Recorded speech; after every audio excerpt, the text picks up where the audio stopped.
પાઠ 2 રાણી લક્ષ્મીબાઈ. રણરાગીણી લક્ષ્મીબાઈ નેવાળકર. જન્મ 19 નવેમ્બર 1835, કાશી. વીરગતિ 18 જૂન 1858, કોટા. મરાઠા શાહીના છેલ્લા પેશવા શ્રીમંત બીજા બાજીરાવ સાહેબ ગંગા કિનારે બ્રહ્મવર્તમાં અંગ્રેજોનું પેન્શન ખાતા દિવસો વિતાવી રહ્યા હતા. મોરોપંત તાંબે પોતાના માનીતા આશ્રિત હતા. એમની નાનકડી કન્યા મનુ પર શ્રીમંતને પોતાની સગી દીકરી જેવી માયા હતી. મનુ હંમેશા એમના દત્તક પુત્ર નાના સાહેબ સાથે રમતી રહેતી. એની સાથે ઘોડેસવારી, તલવારબાજી જેવી મર્દાની અને મેદાની રમતો એ રમતી. ઝાંસીના રાજા શ્રીમંત ગંગાધર રાવ નેવાળકરને કોઈ સંતાન નહોતું. એમના રાણી સાહેબ થોડા જ સમય પહેલા અવસાન પામેલા. પેશવાએ સ્વયં ધ્યાન આપીને મનુના લગ્ન શ્રીમંત ગંગાધર રાવ સાથે કરાવ્યા. એક આશ્રિતની કન્યા ઝાંસીની રાજલક્ષ્મી રાણી લક્ષ્મીબાઈ થઈને સોના રૂપાના ફૂલ ઉછાળતી, સાકર વહેંચતી, હાથી પર સવાર થઈને ઝાંસીમાં પ્રવેશી શ્રીમંત ગંગાધર રાવ જીવનની ઉતારવસ્થામાં પ્રવેશતા હતા. પ્રજા પર તેમનો પુત્રવત પ્રેમ હતો. પ્રજાને પણ તેમના પ્રતિ અત્યંત શ્રદ્ધા અને નિષ્ઠા હતા. પોતાના રૂપ અને ગુણ તથા પ્રેમાળ વર્તનથી રાણી લક્ષ્મીબાઈ થોડા જ સમયમાં ઝાંસીની પ્રજાના હૈયાનો હાર બની ગઈ. જે સમયમાં રાજધરાણાની સ્ત્રીઓના દર્શન સૂર્યને સુદ્ધા દુર્લભ હતા અને બ્રાહ્મણ સ્ત્રીઓ પર અનેક બંધનો હતા, એ કાળમાં પણ રાણી પ્રજાજનોના સુખ દુઃખમાં સહજપણે સામેલ થતા હતા. એણે પોતાની મર્દાની રમતોનો શોખ હોંશથી વિકસાવ્યો. એટલું જ નહીં, પણ ઝાંસીના સૈન્યમાં સ્ત્રીઓની એક ટુકડી પણ તૈયાર કરી. રાણીએ એક મીઠડા પુત્રને જન્મ આપ્યો. ગાદીનો વારસ મળ્યો. સર્વત્ર આનંદ વ્યાપી ગયો. પણ નિયતિનું નિર્માણ કંઈક જુદું જ હતું. અકસ્માતને કારણે બાળરાજાનું મૃત્યુ થયું. વૃદ્ધ અને બીમાર ગંગાધરને વજ્રાઘાત થયો. એ આઘાતથી સન 1853માં તેમનું અવસાન થયું. ઝાંસી પર અને એની તરુણ રાણી પર જાણે વીજ પડી. પણ રાણી લક્ષ્મીબાઈ એ સંકટથી તૂટી પડનાર અબળા નહોતી, પરંતુ પ્રત્યેક સંકટોનો શૌર્યથી સામનો કરનારી સબળ દુર્ગા હતી. એણે સઘળો રાજ્યકારભાર પોતાના તાબામાં લીધો. રાજ્યની ગાડી આગળ ધપાવવા એણે એક સુલક્ષણા બાળકને દત્તક લીધો. નામ રાખ્યું દામોદર રાવ. એને ખોળામાં લઈ રાજ્યકારભાર શરૂ કર્યો. શ્રીમંત નાના સાહેબ પેશવાની બાજુમાં બેસી એણે રાજકારણ અને મુત્સદ્દીગીરીના પાઠ શીખ્યા હતા. કંપની સરકારનું રાજ્ય વધારવાની ગવર્નર જનરલ લોર્ડ વેસ્લીની નીતિનો ગવર્નર જનરલ લોર્ડ ડેલહાઉસી અત્યંત જોરદાર અમલ કરી રહ્યા હતા. કોઈને કોઈ બહાનું કાઢી સંસ્થાઓને ખાલસા કરી તે પ્રદેશ કબજામાં લેવાની તેને જાણે આદત પડી ગઈ હતી. રાણીએ લીધેલા દત્તક બાળકને નામંજૂર કર્યો અને ઝાંસીનું રાજ્ય ખાલસા કરવાનું ફરમાન પાઠવ્યું. રાણીએ કંપની સરકાર સામે નમતું જોખવાનું નકારી કાઢ્યું. ગવર્નર જનરલનું ફરમાન અને 60,000ના પેન્શનનો પ્રસ્તાવ એણે હિંમતપૂર્વક ઠુકરાવ્યો. રાજ્યનો કબજો લેવા આવેલા અંગ્રેજ અધિકારી મેજર એલિસને મારી ઝાંસી નહીં આપું એવો તેજસ્વી ઉત્તર આપી પાછા વાળ્યા. એનું પરિણામ અટળ હતું. પ્રબળ બ્રિટિશ સામ્રાજ્યની સાથે સંઘર્ષ, સંગ્રામ. રાણીની એ માટે તૈયારી હતી. અપમાનિત અને લાચાર જીવન કરતા તેને સર્વનાશ મંજૂર હતો. એ અરસામાં કંપની સરકારની અન્યાયી અને કપટી રાજતૃષ્ણા ટોચ પર પહોંચી હતી. અંગ્રેજોના અત્યાચારથી સંસ્થાનિકો તેમજ સૈનિકો જ નહીં, સામાન્ય પ્રજાજન પણ કંટાળી ગયા હતા. કંપની સરકારની સત્તા ઉથલાવવા અને અંગ્રેજોને હાંકી કાઢવા એક દેશવ્યાપી યુદ્ધની અત્યંત ગુપ્તપણે તૈયારી ચાલી રહી હતી. એ યુદ્ધની તૈયારીમાં ઝાંસીનો સહભાગ હતો જ. યુદ્ધના દાવપેચની આકરણી કરવા માટે સંસ્થાનિકો તેમજ સૈનિકોની ગુપ્ત બેઠકોમાં રાણીએ તૈયાર કરેલ દાવપેચની યોજનાઓ જોઈ ભલભલા વીર બહાદુર છક થઈ ગયા. બધાએ એનું નેતૃત્વ માન્ય કર્યું. દુર્દૈવથી યુદ્ધની તૈયારી પૂર્ણ થતા પહેલા અને સર્વાનુમતે નિશ્ચિત કરેલ બળવાના 1 મહિના પૂર્વે જ 10 મે 1857ના દિને જ ક્રાંતિનું રણશિંગ ફૂંકાયું. શરૂઆતમાં બંડખોરોને ઝાપટા બંધ યશ મળ્યો, પણ સંપર્કના સાધનોના અભાવે સર્વત્ર ગેરવ્યવસ્થા ફેલાઈ ગઈ. પૂરી વ્યૂહરચના ફસકી ગઈ. કંપની સરકારે યોજનાબંધ રીતે બંડખોરનો પરાજય કરવાની શરૂઆત કરી. આ લડાઈમાં ઝાંસી પ્રમુખ કેન્દ્ર અને રાણી લક્ષ્મી પ્રમુખ આધાર હોવાથી ઝાંસી જીતી લેવા માટે અંગ્રેજોએ ઝાંસી પર હુમલો કર્યો. તમતમતો વળતો પ્રતિકાર કરી રાણીએ પહેલો હલ્લો ટાળ્યો. લોર્ડ ડેલહાઉસીની જગ્યાએ નવા ગવર્નર જનરલ લોર્ડ કેનિંગ આવ્યા હતા. એમણે સર હ્યુજ રોઝને રાણીને જીવતી પકડી કોલકાતા મોકલવાની તાકીદ કરી ઝાંસી પાઠવ્યા. માર્ચ 1858માં સર રોઝે ઝાંસીને અતિ મજબૂત ઘેરો ઘાલ્યો. સર્વશક્તિથી રાણીએ કિલ્લાને ટકાવી રાખ્યો.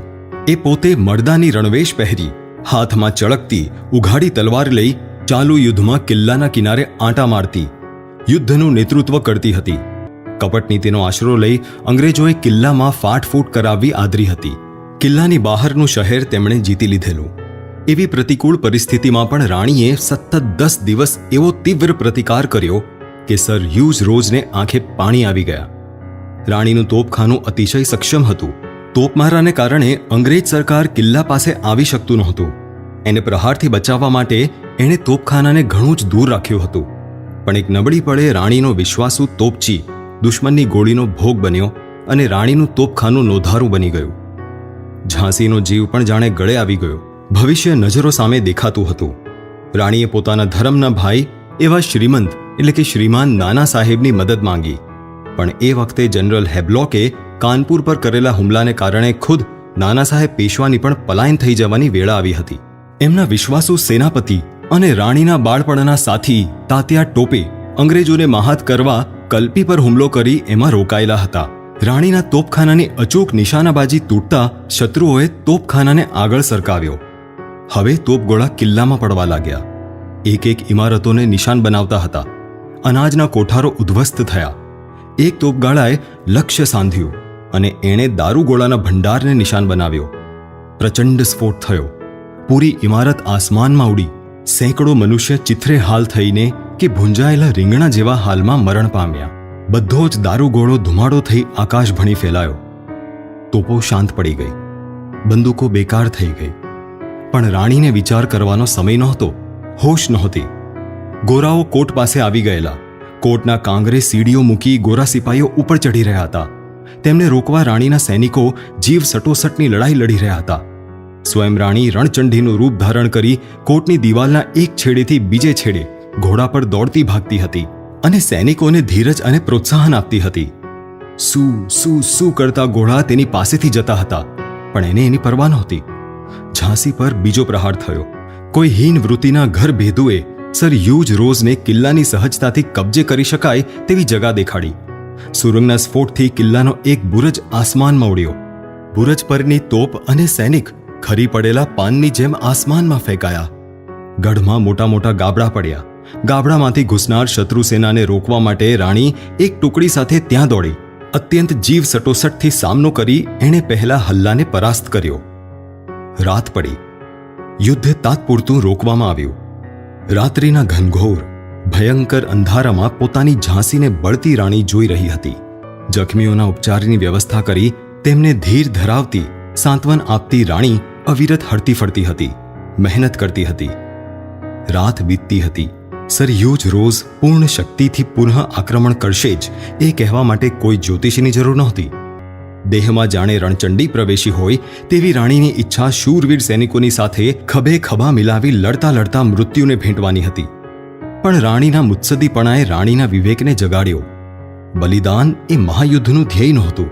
આ ધ્યેય હતું અંગ્રેજોનો પરાભવ, પૂર્ણ વિચ્છેદ, ઝાંસીની અને ભારત માતાની પારકાના દાસત્વમાંથી મુક્તિ અને સ્વાભિમાન, સ્વત્વ અને સ્વરાજ્યની પુનઃ સ્થાપના.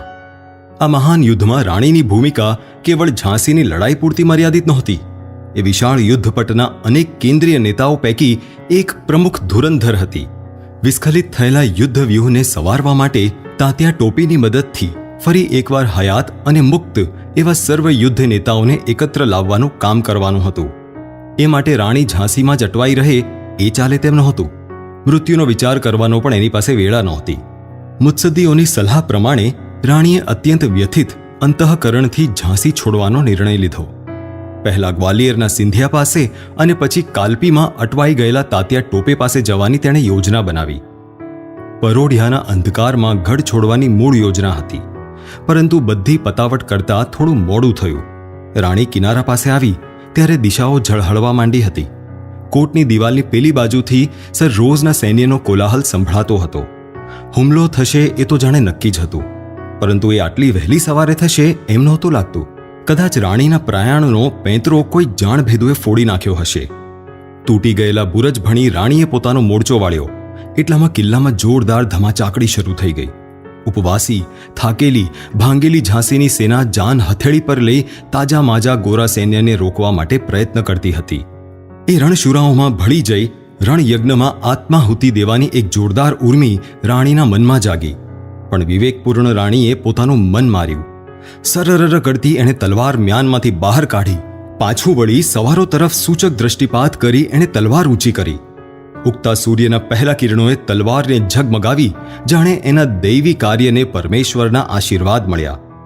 હર હર મહાદેવ ની ગગનભેદી ઘોષણા પૂરી થાય તે પહેલા રાણીએ ઘોડાને ટપાર્યો. તૂટેલી રાંગ પરથી ઘોડાએ છલાંગ મારી. સૈનિકોએ પોતાના નેતાનું અનુકરણ કર્યું. રાણી અને એના 300 સવારોની ટુકડી કોટની બહારની ભીડમાં ભળી ગઈ. આડા આવતા ગોળાને જુવાર બાજરાના કણસલાની જેમ તોડતી વેગથી એ ટુકડી આગળ ને આગળ સરકવા લાગી. જોત જોતમાં ઘેરાવો તોડી બહાર નીકળી ગ્વાલિયરની દિશામાં ચારે તરફથી જવા લાગી. જીવ પર આવીને ઘોડીને દોડાવતી રાણી ગ્વાલિયરના કિલ્લાના દરવાજે પહોંચી. સિંધિયાએ રાણીને સહાય કરવાનું તો દૂર રહ્યું, કિલ્લામાં આશ્રય આપવાનું પણ નકાર્યું. પડસેવાથી નીતરતી ઘોડી પુનઃ કાલ્પીની દિશામાં નીકળી. પીછાને ચૂકાવીને તાત્યા ટોપેને જઈને રાણી મળી. રાણીના કહેવાથી 30મી મે 1858માં તાત્યા ટોપેએ ગ્વાલિયર જીતી લીધું. સિંધિયાએ અંગ્રેજોને અરજ કરી. 17મી જૂન 1858ના રોજ સર હ્યુજ રોઝ અને રોબર્ટ નેપિયરે ગ્વાલિયર પર ચઢાઈ કરી. ઘોડા પર સવાર થઈ રાણીએ એવો કડક કટુ પ્રતિકાર કર્યો કે સર રોઝ ગભરાઈને પાછો વળી ગયો.